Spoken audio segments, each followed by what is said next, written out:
మీ అందరికి వందనాలు. ప్రార్థన చేసుకున్నాం.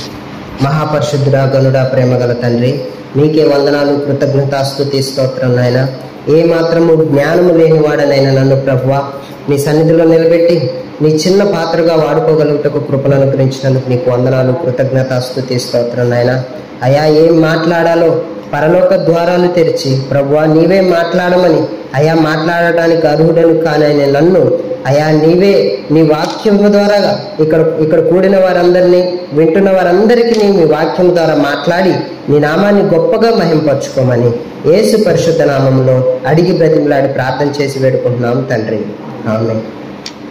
కీర్తనలు 24:7 నుంచి. గుమ్మములారా మీ తలలు పైకెత్తుకొనుడి, మహిమగల రాజు ప్రవేశించినట్లు పురాతనమైన తలుపులారా మిమ్మును లేవనెత్తుకొనుడి. మహిమగల రాజు ఎవడు? బలశౌర్యము గల యెహోవా, యుద్ధశూరుడైన యెహోవా. గుమ్మములారా మీ తలలు పైకెత్తుకొనుడి, పురాతనమైన తలుపులారా మహిమగల రాజు ప్రవేశించినట్లు మిమ్మును లేవనెత్తుకొనుడి. మహిమగల ఈ రాజు ఎవడు? సైన్యములకు అధిపతియగు యెహోవాయే, ఆయనే ఈ మహిమగల రాజు. దేవుడు ప్రవేశిస్తాడు. అయితే ప్రతి ఒక్క దానికి చెప్తున్నాను అన్నమాట. ఏమని? గుమ్మములారా, తలుపులారా మీరందరూ ఏం చేసుకోవాలా? రాజు ప్రవేశించినట్లు మిమ్మల్ని మీరు లేవనెత్తుకొనుడి. దేవుడు ప్రవేశిస్తున్నాడు అన్నమాట. ప్రవేశించేటప్పుడు మనం ఎలా ఉండాలి అనే దానికి దేవుడు సిద్ధపడమంటాడు. మీరందరూ సిద్ధపడండి, ఆయన ప్రవేశించబోతున్నాడు కాబట్టి మీరు సిద్ధపడండి అని ఇక్కడ వాక్యం చెబుతుంది. అయితే అదే ప్రకారం మత్తయి సువార్త 18వ అధ్యాయం, మత్తయి సువార్త 18వ అధ్యాయం మొదటి నుంచి. ఆ కాలమున శిష్యులు యేసునొద్దకు వచ్చి పరలోక రాజ్యంలో ఎవరు గొప్పవారని అడగగా, చాలు ఏమని అడుగుతున్నారు? యేసు ప్రభువును ఒక ప్రశ్న అడుగుతున్నారు. ఈ భూలోకంలో కాదు కానీ పరలోకంలో ఎవరు గొప్పవారు, మాలో ఉన్న వాళ్ళలో ఎవరు గొప్పవారని ఒక ప్రశ్న లేవనెత్తారు. ఎవరికి?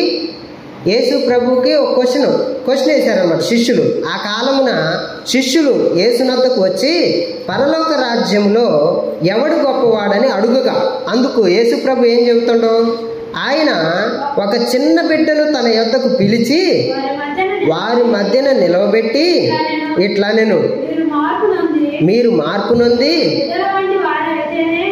బిడ్డల వంటి వారైతేనే గాని పరలోక రాజ్యంలో ప్రవేశింపనని మీతో నిశ్చయముగా చెప్తున్నాను. ఎవరి లెక్క అవ్వాలంట? బిడ్డ లెక్క. ఈ బిడ్డ లెక్క అవ్వాలని చెప్పేసి దేవుడు వాళ్ళు అడిగిన ప్రశ్నకి సమాధానంగా పరలోక రాజ్యంలో ఎలా ఉండాలంటే ఏ సమాధానం చెప్తుండో, మార్పు నొంది అంటే మీరు మారు మనసు పొంది ఈ బిడ్డ వల్లే అయితే తప్పితే మీరు పరలోక రాజ్యంలో ప్రవేశించరు అని చెప్పి శిష్యులకు చెప్తుండు. అయితే ఈ శిష్యులు ఎంత హడావుడిగా ఉన్నారంటే మత్తయి సువార్త 19వ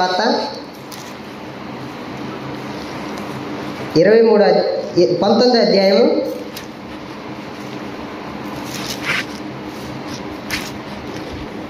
13-14. అప్పుడు ఆయన వారి మీద చేతులుంచి ప్రార్థన చేయవలెనని కొందరు చిన్న పిల్లలను ఆయన యొద్దకు తీసుకొని వచ్చిరి. ఆయన శిష్యులు తీసుకొని వచ్చిన వారిని గద్దింపగా యేసు చిన్న పిల్లలను ఆటంకపరచక వారిని నా యొద్దకు రానీయుడి, పరలోక రాజ్యము ఇలాంటి వారిదని వారితో చెప్పెను. ఇక్కడ చెప్పి ఆయన ప్రార్థన చేస్తాడు. ఎవరితో చెబుతాడంటే వాళ్ళ శిష్యులతో. అక్కడ కొంతమంది ఉన్నారు, ఆయన దగ్గరికి రావాలని చిన్నపిల్లగాళ్ళని కొంతమందిని తీసుకొని వచ్చారు. ఎవరు? తల్లిదండ్రులు ఏం చేశారు? యేసు ప్రభు ప్రార్థన చేస్తే మనోళ్ళు బాగుపడతారు, అంటే పై స్థాయికి వెళ్తారు, మంచి స్థాయిలో ఉంటారు, ఆయన మాటలు విని ఆయన చెప్పిన ప్రకారం నడిస్తే మంచి స్థాయికి వెళ్తారని చెప్పేసి చిన్నపిల్లగాళ్ళని తీసుకొని వచ్చారు. వచ్చినప్పుడు వీళ్ళ అడావుడు ఏంటంటే వీళ్ళ గోల వీళ్ళది. ఎవరు గొప్ప, ఏం మనలో ఎవరు గొప్ప అనేది తెలుసుకోవడంలో ఈ శిష్యులు ఏం చేస్తున్నారు? ఎవరు గొప్ప అనే దాంట్లోనే చూస్తున్నారు. అప్పుడు యేసు ప్రభు ఏం చేస్తున్నారంటే వాళ్ళని ఆటంకపరుస్తున్నారు. చిన్నపిల్లగాళ్ళని రాని ఇట్లా గద్దిస్తున్నారు. మీరు ఎక్కడికి వస్తున్నారు? ఇంత పెద్దవాళ్ళల్లో, ఇంత గొప్ప వాళ్ళల్లో మీరు ఎక్కడికి వస్తారని చెప్పి గద్దిస్తుంటే యేసు ప్రభు ఏం చేస్తున్నారో, వాళ్ళు నా దగ్గరికి రానియకుండా మీరు ఆటంకపరచొద్దు, పరలోక రాజ్యం ఎటువంటి వారిదంట? చిన్నపిల్లలు అంటే అట్టి మనస్తత్వం కలిగిన వారిదే పరలోక రాజ్యము. మీరు మారు మనసు పొంది ఈ చంటి పిల్లవాని వలె, ఈ పిల్లల వలె కాకపోతే పరలోక రాజ్యంలో ప్రవేశింపనని నిశ్చయముగా చెప్తున్నట్ట దేవుడు. అదే ప్రకారం యేసు ప్రభు ఇదంతా జరిగేటప్పుడు యేసు ప్రభు ఒక చోటకి ప్రవేశిస్తుండు. మత్తయి సువార్త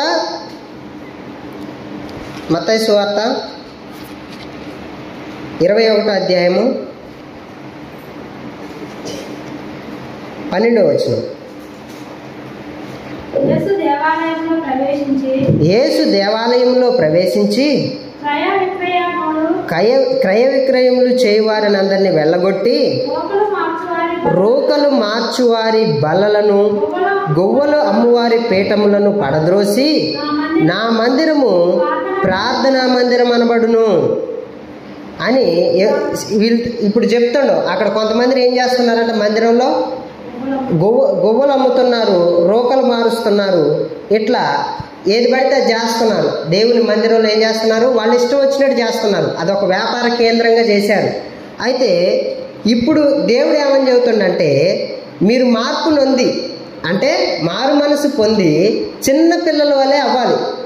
అయితే ఇప్పుడు ఎక్కడికి ప్రవేశిస్తుండో దేవుడు? మీరందరూ సిద్ధపడి ఉండండి, దేవుడు వస్తుండు. దేవుడు వచ్చి గుమ్మములారా, పురద్వారములారా, పురాతనమైన మందిరములారా, తలుపులారా మీరందరూ లేవనెత్తండి, ఈ రారాజు ప్రవేశిస్తుండు. ప్రవేశించేటప్పుడు ఈ మందిరంలో ఏం జరుగుతుంది అంటే, నీ శరీరము దేవుని ఆలయమై ఉన్నది. అవునా? నమ్ముతారా మీరందరూ? దేవుని ఆలయమై నీ శరీరం ఉంది. అయితే నీలో ఏముంది? ఇప్పుడు అంత దోపుడు, దొంగతనము, అబద్ధము, క్రూరత్వము మొత్తము ఎంత కల్మషంతో నిండిపోయిందంటే అంత కల్మషంతో నిండిపోయి ఉన్నావు నువ్వు. అప్పుడు దేవుడు ప్రవేశించాలి అని అంటే ఎలా నిండిపోయి ఉన్నారు నువ్వు? ఈ మందిరం ఎట్లా నిండిపోయి ఉంది?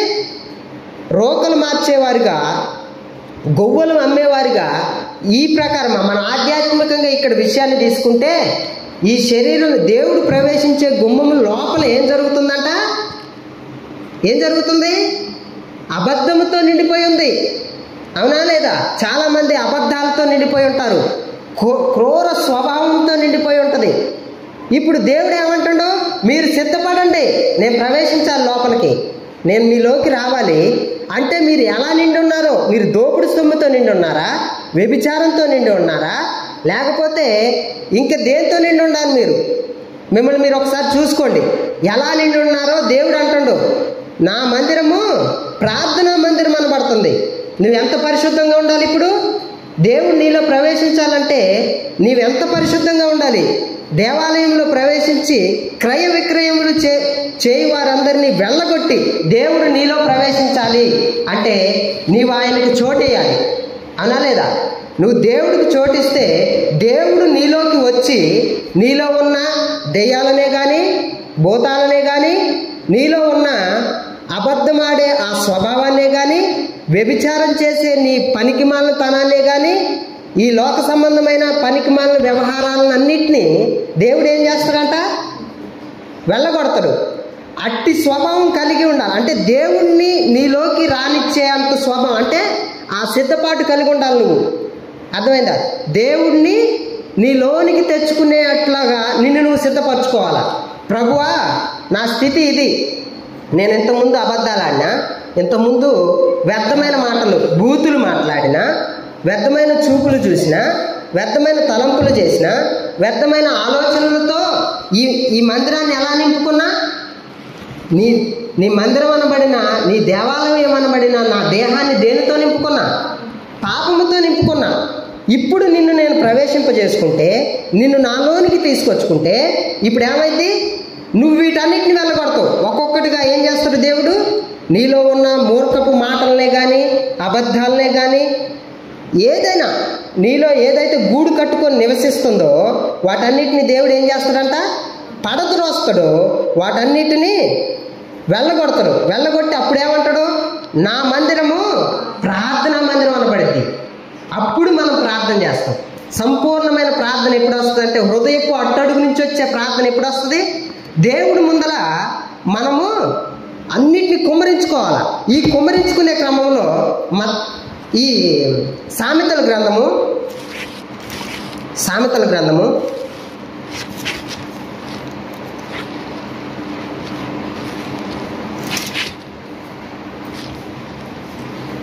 26వ అధ్యాయము 11వ వచనం. తన మూఢతను మరలా కనపరచు మూర్ఖుడు కక్కిన దానికి తిరుగు కుక్కతో ఎలా సమానుడంట? ఇంతకు ముందు దేవుడి దగ్గరికి వచ్చినావు నువ్వు, దేవుడు అంటే ఏంటో తెలుసు నీకు. ఇంతకుముందు ఒక పాపాన్ని ఒప్పుకుంటున్నావు నువ్వు. ప్రభువా, నేను ఇంతమందికి బూతులు మాట్లాడినా, ఇక నుంచి మాట్లాడనని దేవుడి దగ్గర తీర్మానం తీసుకుంటున్నావు. ప్రభువా, ఇక మీదటి నుంచి నేను ఈ పాపము చెయ్యను అని దేవుడి దగ్గర నువ్వు తీర్మానం తీసుకుంటున్నావు.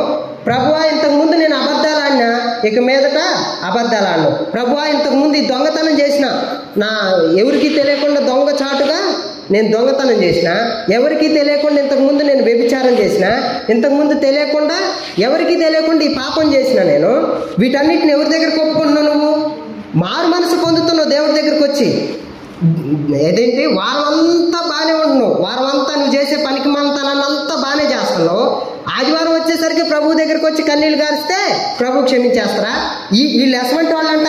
తన మూఢతను మరలా కనపరచు మూర్ఖుడు కక్కిన దానికి తిరుగు కుక్కతో సమానుడు. జాగ్రత్తగా ఉండాలి. మనం ఎలా ఉండాలి? కక్కినది అంటే ఈ పాపము నాకు వద్దు అని చెప్పేసి నువ్వు కక్కిను, దేవుడి దగ్గర కక్కిన తర్వాత మళ్ళీ దాంతో నీకు పని ఏముంది? నీకు అవసరమా? ఆ బూతులు అవసరమా? ఆ అబద్ధాలు అవసరమా? ఆ పనికి మాలినతనం నీకు అవసరమా? నువ్వు మళ్ళీ నాకు అదే కావాలి, నేను మళ్ళీ దానికోసమే పోతానంటే నువ్వు ఎట్లనో కక్కిన దానికి తిరిగి కుక్కతో సమానుడు. ఇప్పుడు దేవుడి దగ్గరికి రానికుండా వీళ్ళు ఆటంకపరుస్తున్నారు కొంతమంది. ఈ ఆటంకపరిచేవాళ్ళు అంటే అభ్యంతరములు రాక మానవు అంటే దేవుడి దగ్గరికి వచ్చేటప్పుడు అభ్యంతరాలు కలగజేస్తారు కొంతమంది. అభ్యంతరాలు రాక మానవు. కానీ ఎవరి వలన ఈ అభ్యంతరాలు వస్తున్నాయో ఆ అభ్యంతరాలు కలగజేసే వాడికి శ్రమ అని దేవుడు అంటాడు. అయితే చిన్నపిల్లల్ని దగ్గరికి రానియకుండా కొంతమంది అడ్డుపడుతున్నారు. అదే మత్తయి సువార్త 18వ అధ్యాయము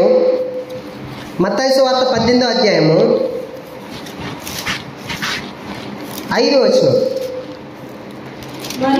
మరియు ఇలాంటి ఒక బిడ్డను నా పేరిట చేర్చుకునివాడు నన్ను చేర్చుకొనును, నా యందు విశ్వాసముంచు చిన్నవానిలో ఒకనిని. అభ్యంతరపరచువాడెవడో వాడు మెడకు పెద్ద తిరగటి రాయి కట్టబడిన వాడై మిక్కిలి లోతైన సముద్రంలో ముంచి వేయబడుట వానికి మేలు అంట. అదంట వాడికి ఏంటంట? మేలు. అదే మేలు. ఏం మేలు?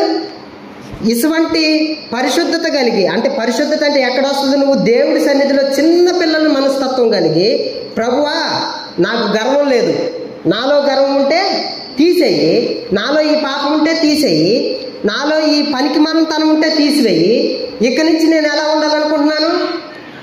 ఇతరులతో మనకెందుకు, ఇతరులు ఎట్టపోతే మనకెందుకు అనే స్వభావం కాదు. కానీ ఒకవేళ ఇతరులు తప్పు చేస్తున్నారు, బ్రదర్ ఇలా చేయటం తప్పు, సిస్టర్ ఇలా చేయటం తప్పు చెప్పిన పర్లేదు, కానీ వాళ్ళని దూషించడానికి మన దగ్గర అధికారం లేదు. ఉందా? మనకి ఎవరిని దూషించడానికి లేదు ఈ భూమి మీద. అయితే నువ్వేం చేయాలా? ఇప్పుడు ఈ చిన్న పిల్లగాల్ని ఆటంకపరిచేవారంట మెడకు ఒక తిరగట్రాయి అంటే మీకు తెలుసు, పెద్ద బండ తిరగట్రాయి అంటే పెద్ద బండ ఒకటి కట్టి మిక్కిలి లోతైన, చిన్న లోతు కాదు అది, మిక్కిలి లోతైన ఆ సముద్రంలో పడవేయటం వీడికి మేలంట. అక్కడ ఎట్లుంటది? గాఢాంధకారము, చీకటి కమ్ముంటుంది ఆ సముద్రంలో. అంత లోతున్న సముద్రంలో వెలుగుంటుందా? ఉండదు. నిన్ను ఒక గది నుంచి ఆ గదిని మూసేసి దాంట్లో పడేస్తే, ఆ గది తలుపులు మూసేస్తే చీకటిగా ఉంటుంది. అటువంటి గదిలో పడేయటం ఈ నరకంలో కూడా కొన్ని రకాలు ఉన్నాయి. గాఢాంధకారం ఉన్నది, అగ్నిగంధకాలు ఉన్నాయి, రకరకాల స్వభావం, అందుట్లో కొన్ని ఏర్పాట్లు ఉన్నాయి. మనం చేసిన పాపాలను బట్టి దేవుడి సన్నిధిలో ఒప్పుకొని అటు తిరగకుండా చంటి బిడ్డల స్వభావం కలిగి దేవుడి సన్నిధికి వెళ్తే దేవుడు మనల్ని రక్షిస్తాడు. అయితే నేను మందిరానికి వస్తానులే, ఏం కాదులే నాకు, నేను ఈ పాపం చేసినా ఏం కాదనంటే నువ్వు ఎవరి మీద ఒకళ్ళ మీద ప్రభావం చూపెడతావు. ఒక మనిషి పుట్టిండు అంటే ఈ భూమి మీద ఏదో ఒక రకంగా పక్కంట వ్యక్తికి ప్రభావితం చూపెడతాడంట. ఒక వ్యక్తి గుడ్డివాడిగా పుట్టిండు, ఆ గుడ్డిగా పుట్టిన వ్యక్తి ఏదో ఒక విధంగా పక్కంట వ్యక్తికి ప్రభావితం చేస్తాడు. ఎట్లా అంటే ఆయన గుడ్డివాడై ఉండి కూడా దేవుణ్ణి మహింపరుస్తాడు, మోగవాడై ఉండి దేవుణ్ణి మహింపరుస్తాడు. కానీ అన్నీ సరిగ్గానే ఉన్నాయి, మనకి అన్నీ కరెక్ట్నే ఉన్నాయి. అయితే మనము కూడా ప్రభావితం చేస్తాం పక్కమ్మట వాళ్ళని. మందిరాలకు వస్తాం, అబద్ధాలు ఆడతాం, మందిరాలకు వస్తాం, బూతులు మాట్లాడతాం, మందిరాలకు వస్తాం, ఎదుటి వాళ్ళని దూషిస్తాం. ఈ దూషించే మాటలు ఎవరు వింటున్నారు? అన్యులైన వారు వింటున్నారు, అవునా కదా? నువ్వు మాట్లాడే మాటలు ఎవరు వింటున్నారు? అన్యులైన వారు వింటున్నారు. విన్నప్పుడు ఎవరిని అంటున్నారంటే తిట్టే నిన్ను కాదు, దూషించే నిన్ను కాదు, వ్యభిచరించే నిన్ను కాదు, చెడు పనులు చేసే నిన్ను కాదు, దొంగతనం చేసే నిన్ను కాదు దూషించేది, నిన్ను అనట్లా. ఇదిగో ఆ దేవుడి దగ్గరకు పోతున్నారు చూసినవా వీళ్ళు? ఆ దేవుడి దగ్గరకు పోయిన వాళ్ళందరూ ఇట్లే ఉంటారు. ఎవరి దగ్గరకు పోయిన వాళ్ళంట? సర్వ సృష్టికర్త అయిన త్రియేక దేవుడైన సజీవుడై ఉన్న దేవుడి దగ్గరకు పోయే వాళ్ళందరూ ఎట్లే ఉంటారని లోకం మనల్ని నిందిస్తుంది. కాబట్టి మనం ఎట్లా ఉండాలంట? చంటి బిడ్డ స్వభావం కలిగి, ఈ బిడ్డ స్వభావం కలిగి ఉంటే వాళ్ళు గొప్పవాళ్ళు కాదు, పరలోక రాజ్యం ఇలాంటి వారిది. ఇక్కడ ఒక సలోమి ఆ బిడ్డలిద్దరిని పట్టుకొని వచ్చి ప్రభువా నీ కుడివైపున ఒకళ్ళని నీ ఎడమ వైపున ఒకళ్ళని చేర్చుకోవా ప్రభు అని అడిగితే శిష్యులు కోప్పడతారు. ప్రభువు కోప్పడ్డు. అడిగిన దానికి ఏమని సమాధానం చెప్తాడంటే, అమ్మా నువ్వేం అడుగుతున్నావో నీకు తెలియదు, ఆ స్థలాలు నిర్ణయించాల్సింది తండ్రి. నువ్వు ఇక్కడ ఎలాంటి నీతి క్రియలు చేస్తావో దాన్ని బట్టి నీకు స్థలాలు కేటాయించబడతాయి. అయితే నువ్వు ఎలా ఉండాలి అంటే, ఇలాంటి చిన్న బిడ్డను నా పేరిట చేర్చుకొనని వాడికి ఆ గతి పట్టిద్ది. ఇలాంటి మంచి మనస్సు కలిగి, ఎటువంటి కల్మషం లేదు, గొప్పలకు పోయేవాళ్ళు కాదు. కొందరు గొప్పలకు పోతారు. ఇప్పుడు ఏం చేస్తున్నారు వీళ్ళు? చంటి బిడ్డలనేమో గద్దిస్తున్నారు. నాలో ఎవరు గొప్పవారు ప్రభు అని ఎవరిని అడుగుతున్నారు? మాలో ఎవరు గొప్పవారు ప్రభు అని దేవుణ్ణి అడుగుతున్నారు. అదే మత్తయి సువార్త 23వ అధ్యాయంలో కొంతమంది కనపడతారు మనకి. మత్తయి సువార్త 23వ అధ్యాయము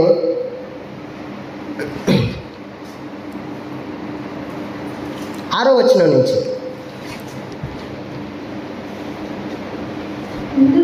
విందులలో అగ్రస్థానములను, సమాజ మందిరములలో అగ్రపీఠములను, సంత వీధులలో వందనములను, మనుషుల చేత బోధకులని పిలువబడుటయు కోరుదురు. మీరైతే బోధకులని పిలువబడవద్దు, ఒక్కడే మీ బోధకుడు. మీరందరూ సహోదరులు. మరియు భూమి మీద ఎవనికైనాను తండ్రి అని పేరు పెట్టవద్దు, ఒక్కడే మీ తండ్రి, ఆయన పరలోకమందున్నాడు. మరియు మీరు గురువులని పిలువబడవద్దు, క్రీస్తు ఒక్కడే మీ గురువు. మీలో అందరికంటే గొప్పవాడు మీకు పరిచారకుడై ఉండవలనని తన్ను తాను హెచ్చించుకునివాడు తగ్గింపబడును, తన్ను తాను తగ్గించుకునివాడు హెచ్చించబడునని దేవుడు చెబుతాడు. ఇప్పుడు ఇక్కడ కొంతమంది కనపడుతున్నారు. అగ్రపేటలు ఒక పెళ్లి విందుకు ముందర ప్లేస్లో కూర్చోవాలని ప్రయత్నం చేస్తున్నారు. కొంతమంది ఉన్నారు, వీళ్ళు ఎలా పిలుచుకోవాలనుకుంటున్నారంట, బోధకులని పిలిపించుకోవాలనుకుంటున్నారు. కొంతమంది ఏమో సంత వీధులలో వందనాలు కోరటానికి ప్రయత్నాలు చేస్తున్నారు. వీడు గొప్ప బోధకుడు, వీళ్ళకి వందనాలు చేయించుకోవాలనే ఆ గర్వాన్ని కలిగి ఉన్నారు. అయితే మీరేం చేయాలంట, బోధకులని పిలిపించుకోవద్దు. ప్రతి ఒక్కరిని కూడా సహోదరులుగా ఎంచాలి. మన చుట్టుపక్కల ఉన్న వారిని మనం ఎలా ఎంచాలి, సహోదరులు. మనం బోధకులు అనిపించుకోవడానికి లేదు. ఈ భూలోకంలో మనకు బోధకుడు ఒక్కడే దేవుడు. మన గురువు ఎవరు? యేసు ప్రభు ఒక్కడే మన గురువు. ఆయన తప్పితే మన గురువు లేడు. అగ్రపీఠాలను ఆశించాల్సిన అవసరం లేదు మనకి. ఎందుకంటే దేవుడు ఒక్కడే. ఆయన పాత సన్నిధిలో మనం ఉంటే చాలని చెప్పి మనం ఆయన నిమిత్తం నడిస్తే చాలు. ఇలా మనం ఏం చేసుకోవాలంట, దేవుని సన్నిధిలో తగ్గించుకోవాలి. మందిరానికి వచ్చినప్పుడే తగ్గించుకోవడం కాదు సుమా. మీరు ఎక్కడైతే పని చేస్తున్నారో, మీరు ఎక్కడైతే ఉంటున్నారో ప్రతి చోట కూడా మనం ఏం చేసుకోవాలంట, తగ్గించుకోవాలి. ఒకవేళ ఎదుటి వ్యక్తి నా అంత గొప్పవాడు లేడు అని వాడు మీ ముందర వాగినా కూడా ఏం చేయాలంటే, బ్రదర్, అవును బ్రదర్, మీరు గొప్పవారు, చాలు. వాళ్ళని గొప్ప అనుకుంటే గొప్ప అనుకోనండి. మనం ఏ విషయంలో గొప్పవారం కాదు. ఎందుకంటే సర్వాధికారి అయిన దేవుడు మనకున్నాడు ఒకడు. ఆయన సర్వాధికారి, గొప్పవాడు. ఆయన ఒక్కడే గొప్పవాడు. ఆయన సన్నిధిలో మనం ఎదిగే వాళ్ళు ఎలా ఉండాలి, తగ్గించుకొని ఉండాలి. చిన్న పిల్లల మనస్తత్వం కలిగి ఉండాలి. ఇలా కలిగి ఉన్న వారినే దేవుడు ఏం చేస్తారంట, ఆయన సన్నిధికి తీసుకుంటాడు. రాండి, ఇలాంటి వారిదే పరలోక రాజ్యం, ఇలాంటి వారిదే అని చేస్తున్నాడు. అయితే ఈ అగ్రపీఠాలు కోరే వాళ్ళకి ఇంకొక మాట చెప్తాను నేను. అపోస్తుల కార్యముల గ్రంథము 10వ అధ్యాయము, అపోస్తుల కార్యముల గ్రంథము 10వ అధ్యాయము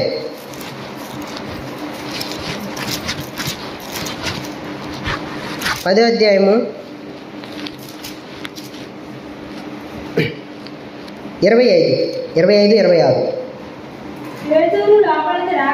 పేతురు లోపలికి రాగా కొర్నేలి అతనిని ఎదుర్కొని అతని పాదముల మీద పడి నమస్కారం చేసెను. అందుకు పేతురు, నీవు లేచి నిలువుము, నేను కూడా నరుడనే అని అతనిని లేవనెత్తి. చాలు. ఏమంటుండే ఇక్కడ, పేతురు అంతటి వాడు వస్తుండవు. ఎవరు పేతురు? యేసు ప్రభుతో నడిచిన వ్యక్తి. పరలోకపు తాళాలు ఎవరి చేతికి ఇచ్చిండట? పేతురు చేతికి ఇచ్చిండు. పేతురుని అడుగుతుండు, పేతురు, వీళ్ళందరూ మాటలు సరే, నువ్వేమనుకుంటున్నావు నా గురించి అంటే, నువ్వు ఎవరు? పరలోకముందున్న తండ్రి కుమారుడివి అని అంటే, ఇది నీకు బయలుపరిచింది ఈ లోకస్తులు కాదు, కానీ పరలోకంలో ఉన్న తండ్రే బయలుపరిచిండు. కాబట్టి ఈ రాతి మీద నిన్ను నిలబెడతాను. అయితే ఈ పరలోకపు తాళపు చేతులు ఎవరికి ఇస్తా అన్నాడు? నీకు ఇస్తా అన్నాడు. నువ్వు ఇక్కడ ఏదైతే బంధిస్తావో అక్కడ పరలోకంలో కూడా బంధించబడిద్ది. నువ్వు ఇక్కడ ఏదైతే తెరుస్తూ పరలోకంలో తెరవబడిద్ది అని చెప్పి పేతురు చెప్పిండు. ఈ పేతురు కొర్నేలి కొంతమందిని పంపించి పేతురు గారిని తన ఇంటికి తీసుకొస్తాడు. పేతురు గారు వచ్చారు అని వినపడంలోనే ఎదురుకెళ్ళిండు. ఈయన గొప్పవాడు కదా, యేసు ప్రభుతో నడిచిన వ్యక్తి కదా, వచ్చిండు, ఈయన ఎంత గొప్పవాడు అని చెప్పి తలుపు దింగలోనే వచ్చి లోపలికి రాగలోని కొర్నేలి ఏం చేస్తాడో, ఆయన పాదముల మీద పడతాడు. పాదముల మీద పడేసరికి పేతురు ఒక అడుగు వెనక్కేసి, కొర్నేలి లే, నేను కూడా మనుష్యుడినే, నీ వంటి వాడనే అని చెప్పి ఆయన లేవనెత్తిండు. కొంతమంది నేను చూస్తూ ఉంటే పూలు చల్లించుకోవడం, పాదాల మీద పడించుకోవడం, పాస్టర్లే, నేను బయట వ్యక్తుల గురించి మాట్లాడలేదు. ఈ పాస్టర్ వస్తుంటే పూలు చల్లుతాను, ఈ పాస్టర్ మీద పాదాల మీద పడిపోతుంటారు. ఆ పాస్టర్ కూడా చెప్పడు, నేను మీ వంటి స్వభావం కలిగి వాడనే, నేను నరుడనే, లేండి మనం ఆరాధించాల్సింది సర్వాధికారి అయిన దేవుడు నేను చెప్పరు. చెప్తారా? ఇక్కడ ఏం చెబుతాడు? పేతురు సామాన్యుడు కాదు. పేతురు నేల మీద నడిచిన వ్యక్తి. మనుషులలో నేల మీద నడిచిన వ్యక్తి ఎవరంటే పేతురు ఒక్కడే. ఇంకెవరైనా ఉన్నారా? దేవుడైన యేసు ప్రభు నడిచిండు. తర్వాత నేల మీద నడిచిన వ్యక్తి ఎవరు? పేతురు. ఆయన లోకం వైపు చూడనంత వరకు నేల మీద నడిచిండు. లోకం వైపు చూసినప్పుడే పడిపోయాడు. అంతవరకు నడిచిండా లేదా? అలాంటి వ్యక్తి పాదాల మీద పడితే ఈయన ఏం చేస్తాడో, లే, నేను కూడా నీ వంటి మనుషుని స్వభావం కలిగిన వాడు, నేను మనుష్యుడనే, నా పాదాల మీద నువ్వు పడాల్సిన అవసరం లేదు. ప్రకటన గ్రంథము 22వ అధ్యాయము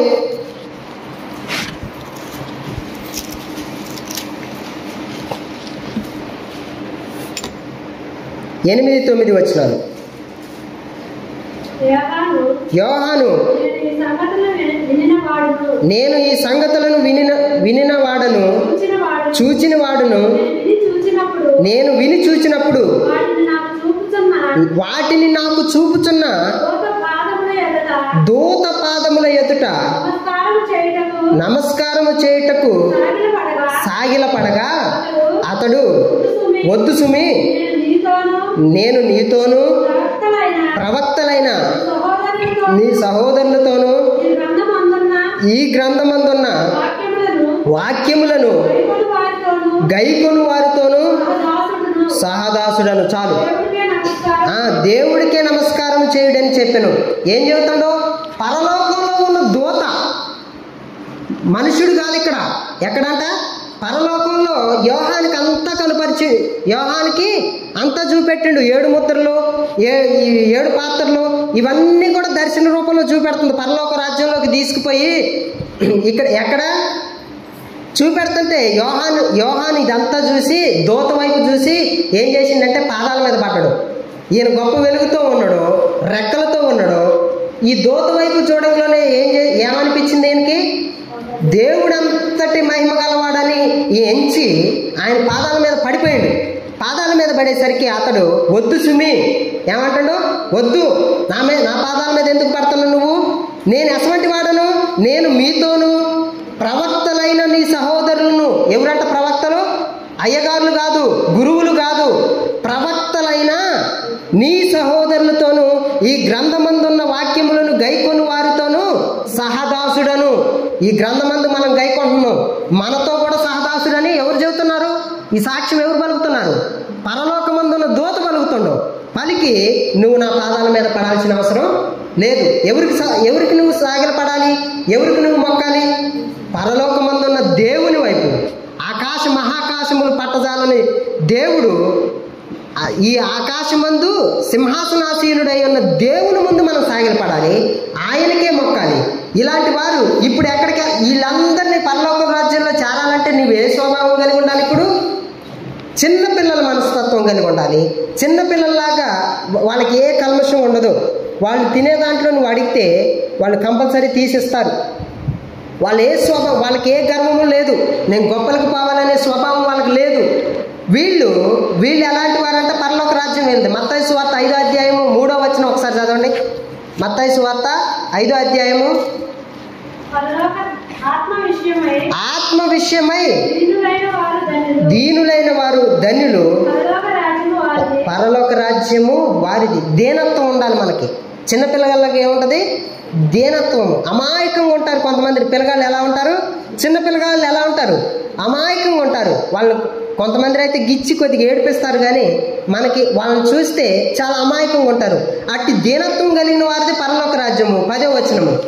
నీతి నిమిత్తము హింసపడు వారు ధన్యులు, పరలోక రాజ్యము వీరిది. నీతి నిమిత్తం మనం హింస పొందాలంట, పరలోక రాజ్యము అలాంటి వారిది. అలాగే 11వ వచనము కూడా. నా నిమిత్తము జనులు మిమ్ములను నిందించి హింసించి మీ మీద అబద్ధముగా చెడ్డ మాటలెల్లా పలుకున్నప్పుడు మీరు ధన్యులు. సంతోషించి ఆనందించుడి, పరలోకమందు మీ ఫలం అధికమగును. ఇప్పుడు మన పరలోక రాజ్యంలో మన ధనం అధికం కావాలంటే మనం ఏం చేయాలంట? దేవుడి నిమిత్తం మనకి దూషణ మాటలు వస్తాయి, తిడతారు, అవసరమైతే కొడతారు, మనల్ని వెలివేస్తారు, ఎన్నో మాటలు అంటారు. అయినా మనం ఏం చేయాలంట? ఆనందించాలంట, సంతోషించాలంట. ఫిలిప్పీయులకు రాసిన పత్రిక 4వ అధ్యాయం 4వ వచనంలో చెప్తుడు, ఎల్లప్పుడూ ప్రభువునందు ఆనందించండి, ఎల్లప్పుడూ ఆనందించాలంట. అయితే మనం ఏ స్వభావం కలిగి ఉండాలి? ఇప్పుడు ఎల్లప్పుడూ ప్రభువునందు ఆనందించుడి, మరలా చెప్పుదును ఆనందించుడి అని దేవుడు చెబుతున్నాడు. ఏ విషయంలోనైనా దేవుడి సన్నిధిలో ఆనందించాలంటే మనం ఇప్పుడు చెబుతున్నాం.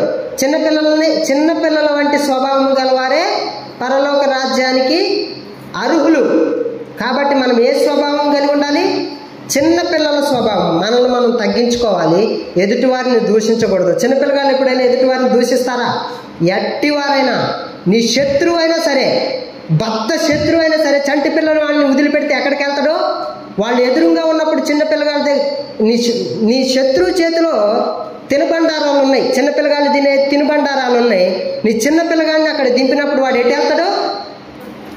నీ శత్రువు వైపు వెళ్తాడు. నీకు బద్ద శత్రువు అయి ఉండొచ్చు, వాడు అటెందుకు వెళ్తాడు? ఆయనకి తెలుసా? చిన్నపిల్లగాడికి తెలుసా ఆయన నీకు శత్రువు అని? చిన్నపిల్లగాడికి తెలుసా? తెలియదు కదా. నాకు తినాల్సినవి ఆయన దగ్గర ఉన్నాయి కాబట్టి నేను అక్కడికి వెళ్తున్నా. ఆ పిల్లగాడికి తెలియదు. ఆయనకి గర్వం, ఆ పిల్లగాడికి గర్వం లేదు. దీనత్వము, దీర్ఘశాంతము, దయాళుత్వము, కరుణ, జాలి, ఇవన్నీ చిన్న పిల్లగాళ్ళలో ఏముంటాయి? ఇటు స్వభావము గలవారే పరలోక రాజ్యానికి అర్హులు. పరలోక రాజ్యంలో గొప్పవారు ఎవరంటే చంటి పిల్లల స్వభావము గలవారే పరలోక రాజ్యంలో గొప్పవారు, అక్కడ అర్హులని దేవుడు చెప్తున్నాడు. కాబట్టి మనలో ఉన్నది ఏదైతే ఉందో వాటన్నిటిని ప్రభువునందు ఒప్పుకున్నాము. మళ్ళీ వాటి వైపు తిరగకుండా, కక్కిన దానికి తిరిగే కుక్క స్వభావం మనలో లేకుండా ప్రభువును ప్రార్థించాలి. ఒక్కసారి మీరందరూ నిలబడండి. విన్న వాక్యాన్ని బట్టి మనము దేవుణ్ణి, ఇప్పుడు మనం విన్న వాక్యాన్ని బట్టి ప్రార్థిద్దాం దేవుణ్ణి.